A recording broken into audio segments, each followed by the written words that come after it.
I would like to move for the invitation of this Deputy Secgen Soponias Ponyong Gabunada, allegedly the bagman of the Speaker of the House, according to Davao Norte Governor Hubahib.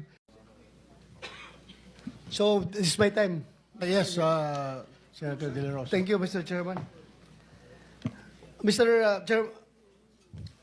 Chairman, before I ask questions, I just would like to make a motion dahil merong official statement si Governor Hubahib ng Davao del Norte alleging a certain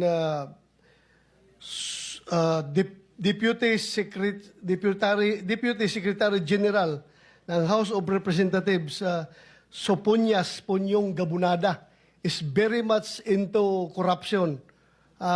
Yung details, napakaraming dinitalye niya. I would like to move for the invitation of this Deputy Secgen Soponias Ponyong Gabunada, allegedly the bagman of the Speaker of the House, according to